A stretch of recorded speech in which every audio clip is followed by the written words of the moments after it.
Salam sepak bola, Mas Tobi. Salam Bung Binder. Welcome back ke Bola Bung Binder. Siap. Terima kasih Mas Tobi sudah meluangkan waktu nih di hari Minggu untuk bicara di Bola Bung Binder. Saya tahu Mas Tobi sibuk juga orangnya. Oh, enggak juga, Mas. Nah, ini Mas Tobi sesuai dengan request beberapa viewers di Triple B. Setelah sekitar 9 hari lalu, kita ada diskusi juga di Bola Bung Binder tentang persiapan satu tribun Aremania dengan Boboto. Ya. Nah, setelah itu memang saya belum sempat lagi kontak Mas Tobi, tapi memang banyak sekali yang request coba diskusi lagi dengan Mas Tobi, pengalamannya seperti apa, kemudian progres Persib seperti apa, dan tentang pertandingan selanjutnya nih Persib yang pertandingan mega match tuh kan lawan Persija Jakarta. Nah, saya ingin mulai dulu yang pertama tentang pengalaman Mas Tobi dan teman-teman Boboto lainnya di pertandingan di Malang ya lawan Arema FC kan. Kan kita ada diskusi bahwa ada persiapan dan slot yang dikasih atau alokasi yang dikasih sekitar 500. Nah, yang saya ingin tanyakan pertama-tama dengan Mas Tobi, berapa banyak sih sebetulnya Boboto yang hadir di Stadion Kanjuruhan ya pada saat itu ya? Apakah didata atau tidak sih oleh Mas Tobi dan teman-teman? Kemarin itu kalau yang pesen tiket dikoordinir dengan kita itu sekitar 437 orangan, Mas. Bung, sorry. Tapi di luar yang pesan tiket ke kita itu ada juga yang memang berangkat sendiri, udah punya teman-teman link tiket sendiri, sehingga saya perkirakan 500 lebih ya. Tapi nggak sampai lebih dari 600 sih, kayaknya 500 sekian lah gitu. Oke, terus welcome-nya dari Aremania seperti apa, Mas? Penyambutannya sangat baik ya, dari mulai kita rombongan besar masuk kota Malang sudah dikawal oleh pihak kepolisian dan beberapa perwakilan Aremania. Sampai di stadion juga kita saling bertegur sapa. Kalau di dalam stadion ya biasa ya, sayur-sayur ala supporter biasa saling ini mendukung timnya dan lain-lain. Sampai kepulangan alhamdulillah lancar, ada sedikit insiden tapi bukan insiden besar, saya kira tidak perlu dibesar-besarkan, jadi relatif semuanya aman, lancar, mudah-mudahan seterusnya bisa seperti itu. Nah, waktu ke stadion itu ada gak sih kayak mungkin diskusi dengan Aremania yang lainnya yang ketemu di stadion oleh teman-teman Boboto? Oh iya. Dengan Mas Tobi juga ada gak sih mungkin semacam gathering gitu sebelum masuk stadion? Kan ramai juga itu pertandingan full house itu. Iya. Jadi karena kita terakhir rombongan besar ke Malang itu kalau nggak salah 2002 ya. Artinya udah hampir 20 tahun pertandingan kemarin kita nggak pernah ke Malang dan baru kemarin terjadi lagi. Jadi seperti yang kita bertemu kawan lama lah. Jadi banyak yang bersuah foto antara Boboto dan Aremania dan sebagainya. Dan sebelum masuk ke tribun pun dari pihak kepolisian dibantu Aremania kita dijamu makan siang, diberikan nasi bungkus, jadi sangat baik sekali penerimaannya. Jadi momen kemarin itu sudah sangat baik menurut saya. Kondusif juga ya selama pertandingan, kita lihat. Kondusif. Dan juga kepulangannya juga semua bisa sampai dengan tenang dan selamat ya. Nah, ini kan kita berbicara soal satu tribun antara Aremania dan Boboto berjalan lancar. Tentu sudah ada wacana dong sekarang untuk menerima Aremania nanti ketika home match Persib lawan Arema. Apa mulai sekarang sudah ada informasi yang di-sharing oleh Mas Tobi dan teman-teman kepada Aremania? Kepada teman-teman di Aremania? Belum. Jadi memang ketika kita ke sana memang ada sebuah komitmen tidak tertulis lah, bahwa memang kalau memang kita diterima dengan baik, tentunya kita akan mengupayakan hal yang baik juga ketika nanti Arema bertanding di Bandung. Nah, tentunya terkait itu semua kan perlu ada proses-proses. Nah, tapi kita sudah sampaikan, mudah-mudahan pada saatnya nanti ada perwakilan Aremania yang bisa menjadi tim advance lah, pendahulu, yang nantinya beberapa hari sebelum pertandingan kita akan koordinasi, bantu ke Panpel, kepolisian, dan ke berbagai perwakilan supporter. Karena kan bagaimanapun di Indonesia ini pemegang keputusan adalah kepolisian ya. Boleh hadir atau tidak kan di tangan kepolisian. Artinya kita akan berupaya semaksimal mungkin membantu pihak Aremania, ke kepolisian, ke Panpel, dan sebagainya untuk bisa hadir di Bandung.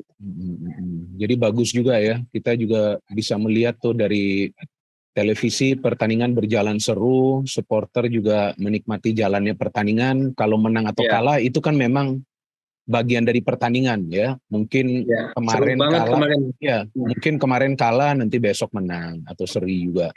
So nah baru nih tadi Mas Tobi bilang kan seru juga. Nah saya ingin nanya ke Mas Tobi tentang permainan Persib pertama dulu ya di Arema, itu kan sempat tertinggal. Tinggal dulu 1-0. Memang Arema mainnya sudah beda sih, sekarang dipegang Javier Roca, nggak terburu-buru kasih bola ke depan, lebih lama memainkan bola.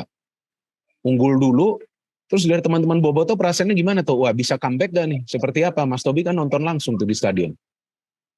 Iya, waktu pertama kita ke Bobolan sih agak lesu juga ya, agak lesu, tapi memang karena kita semangatnya ke sana ingin mendukung ya, jadi ketika tertinggal juga kita ada motivasi untuk memberikan semangat ke pemain, energinya juga sampai mungkin ke pemain, sehingga pemain bisa bermain total ya, dan bisa membalikan keadaan menjadi 2-1 gitu. Nah, kalau secara permainan Mas Tobi lihat seperti apa Persib di pertandingan di Malang? Kita fokus di pertandingan di Malang dulu. Oke. Saya lihat respon dari Luis Milla sangat baik ya, merespon ketertinggalannya. Kalau nggak salah, saya awal lihat formasi itu 3-4-3 ya. Iya. 3-4-3, ketika tertinggal berani transformasi menjadi 3-5-2 kalau nggak salah, sehingga betul. bisa membalikan keadaan gitu. Jadi pelatih Luis Milla ini patut dikasih apresiasi dan dipuji karena dia merespon situasi pertandingan dengan baik lah. Ketika tertinggal itu tidak panik dan tidak monoton gitu, berani melakukan perubahan-perubahan yang akhirnya hasilnya maksimal. Iya, karena buktinya kan pemain penggantinya mencetak gol kan, Beckham Putra. Iya. Nah, Beckham Putra mencetak gol, dan memang Beckham Putra menambah kreativitas Persib dari lini tengah, dan juga ada pemain tambahan yang bisa tiba-tiba muncul dari second line, Mas. Tapi selain juga pergantian pemain dari Luis Milla, saya melihat bahwa permainan Persib di babak kedua itu, meskipun mereka tertinggal, ini saya melihat, mungkin saya juga salah ya, tapi saya ingin tanya ke Mas Tobi. Kalau saya melihatnya bahwa para pemain Persib justru dalam kondisi tertinggal lebih bersabar mainnya. Saya bingung juga lihat seperti itu, kok malah gak langsung nambah intensitas cepat-cepat, tapi bersabar, dan justru lebih banyak peluang Persib itu di babak kedua daripada di babak pertama. Nah, Mas Tobi lihatnya seperti itu gak sih? Iya, mungkin itu karena mental ya, mental bertandingnya udah sekarang di performa yang baik dengan mental yang baik. Jadi ketika tertinggal mereka tidak panik, tidak buru-buru ingin menyamakan kedudukan, justru dengan ketenangan itu mereka bisa mencetak gol ya, menyelesaikan peluang, mengkonversi menjadi gol gitu. Betul. Artinya mental di bawah Luis Milla ini sudah kembali ke track mental yang mental juara lah. Ya, dan yang saya lihat nih gol yang indah itu gol kedua, itu umpan dari lini pertahanan David da Silva, dan dia bisa langsung finishing. Itu nggak gampang juga itu untuk membuat proses serangan seperti itu. Jadi Rahmat Irianto kasih direct pass dan diikuti pergerakan tanpa bola dari David. Saya melihat justru sekarang David lebih berbahaya sekarang di kotak penalti tim lawan sejak dipegang Luis Milla. Iya, iya.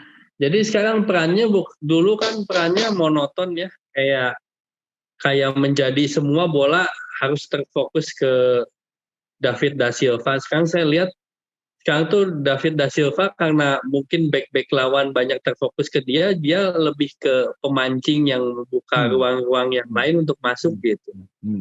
Betul. Jadi dia nggak selalu seperti sebelumnya kelamaan menguasai bola, coba untuk gerakan-gerakan individu. Saya melihat pergerakan tanpa bola dia sekarang jauh lebih baik.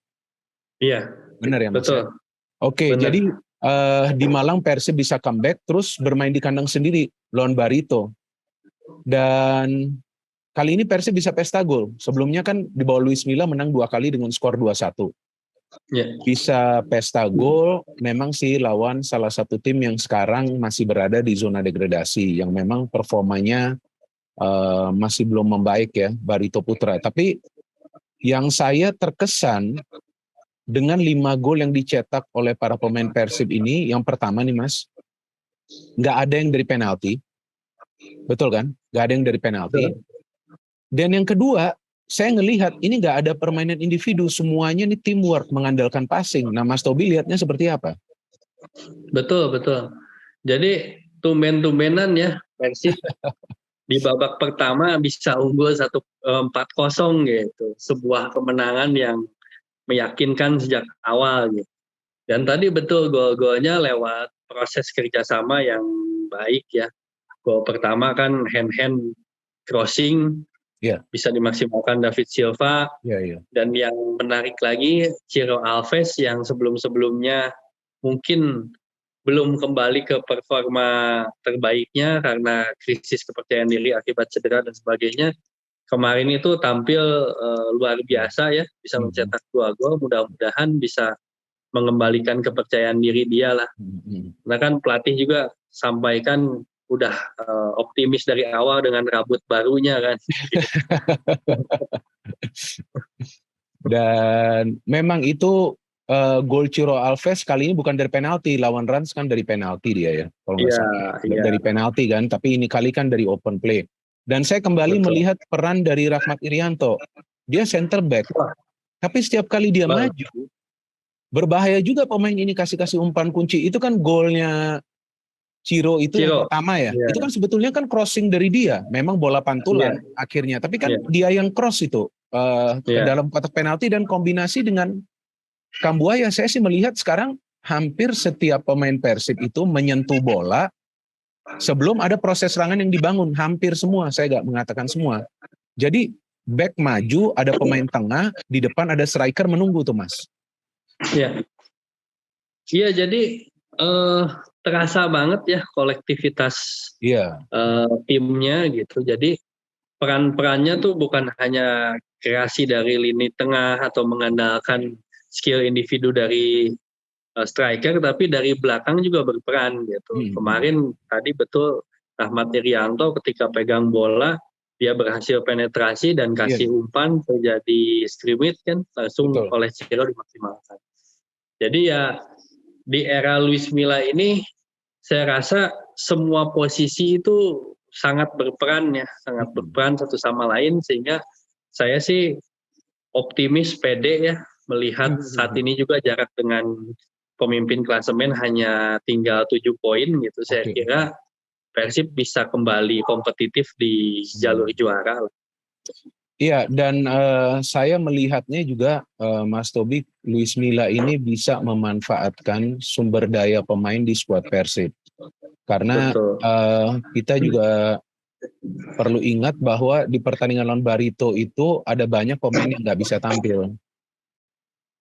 Erwin Ramdhani, kemudian Febri Haryadi, Freds Butuan, tentulah ada kekhawatiran. Siapa nih pemain yang bisa mengisi? Tapi ternyata setelah sebelumnya satu main di center back, main di wing back, bagus juga ini pemain. Kenapa gak dari awal bagus? Ini yang saya agak bingung. Saya ingin tanya Mas Tobi, kenapa gak dari awal sih mainnya bagus gitu? Kok tiba-tiba ada pelatih baru bisa beda? Iya, saya sih ini hanya pendapat pribadi saya ya. Mungkin pelatih berpengaruh ya. Mungkin pelatih baru ini Luis Milla bisa memberikan motivasi dan kepercayaan diri kepada pemain yang berlipat, sehingga yang tadinya mungkin di pelatih sebelumnya kemampuan mereka yang sebenarnya bagus tapi tidak bisa berkembang karena ada berbagai macam faktor, di era Luis Milla ini bisa lebih berkembang dan bisa bermain lebih lepas lah gitu. Dan David da Silva serta Ciro dalam 3 pertandingan terakhir masing-masing mencetak 3 gol. Bedanya Ciro gak mencetak gol di pertandingan lawan Arema, tapi David lawan Rans, lawan Arema, kemudian lawan Barito mencetak gol. Ini apa bisa kita simpulkan gak sih bahwa duet ini mulai nyetel? Ini kan dua striker nih di depan nih kan? Betul. Saya kira gitu ya, karena pelatih Luis Milla juga dalam statementnya selesai pertandingan, dia merasa puas dengan performa dua striker Brazil ini. Jadi menurut Luis Milla ini sudah di track yang baik. Jadi mudah-mudahan kita kan ke depan menghadapi Persija nih, pertandingan yang sangat penting. Mudah-mudahan terus menanjak dan bisa menciptakan gol-gol lagi. Dan dua hal lagi yang saya ingin tanyakan nih tentang performa Persib ya Mas. Yang pertama bahwa kita tahu ada Robby Darwish dan juga Kakang nih yang bermain untuk Timnas Indonesia U20 kan. Nah ini kan dua pemain muda. Feeling saya sih akan juga dioptimalkan oleh Coach Luis Milla karena kan dia selalu percaya pemain-pemain muda ya. Seperti yang pernah saya sampaikan sebelumnya di Triple B, dan terbukti Rahmat Irianto dapat peran yang besar. Dia dapat keleluasaannya. Cuma saya melihat di pertandingan lawan Barito, ini ada satu pemain yang menarik perhatian saya. Saya nggak tahu sama nggak dengan Mas Tobi. Saya melihat ini pemain punya potensi. Ah itu, ya lihat sama juga ya. Saya melihat ini pemain punya potensi loh. Lumayan sangat. Iya lumayan dia kontrol bola, ketenangannya. Kemarin juga punya menciptakan beberapa peluang kan. Itu iya. Nah ini dengan banyak pemain muda di Persib, ini ada kemungkinan nggak sih Luis Milla akan lebih banyak memberikan mereka juga menit bermain? Karena terlihat banget pemain muda masuk tuh bisa kasih kontribusi. Jadi ada Beckham, ada Arsan, Robby Darwish, Kakang, mungkin nanti bisa ada pemain lain lagi dia kasih kesempatan. Iya, saya rasa sangat mungkin banget ya melihat tipe Luis Milla yang di 3 pertandingan terakhir ini juga pergantian pemain juga cukup ekspresif lah, banyak pergantian gitu. Ada Arsan juga sering dimasukin dan lain. Nanti Kakang dan Robby Darwish sudah kembali dari timnas, saya rasa pasti akan diberikan kesempatan. Gitu. Kiper juga kan sudah mulai Reki gitu dan lain sebagainya. Nah, saya melihat masih ada satu pekerjaan rumah nih bagi Luis Milla di Persib nih Mas. Yang saya melihat lini pertahanan. Karena dalam beberapa situasi yang terjadi dalam 3 pertandingan terakhir ya sejak Luis Milla berada di pinggir lapangan, bahwa sebetulnya ketika ada serangan dari tim lawan, nggak semua serangan itu berbahaya, tapi mereka bisa membuat situasi itu berbahaya karena jika dulunya itu ada jarak antara lini tengah dengan belakang, sekarang saya melihat antara para pemain di pertahanan dengan penjaga gawang yang sering ada jarak. Ini kalau saya melihatnya begitu, ya kan, jadi baik di pertandingan lawan Rans, itu kan penalti ya, Wander Luiz dia rebound. Terus pertandingan lawan Arema begitu juga ada ruang antara pemain bertahan dengan kiper. Markingnya kurang baik. Lawan Barito juga saya melihat begitu, itu crossing yang masuk. Tapi kiper itu yang out of position mungkin karena nggak ada komunikasi dengan back, sehingga Barito bisa mencetak 2 gol. Nah Mas Tobi lihatnya seperti apa? Kalau saya melihat sih antara lini pertahanan dengan penjaga gawang nih sekarang mungkin yang komunikasinya harus lebih baik.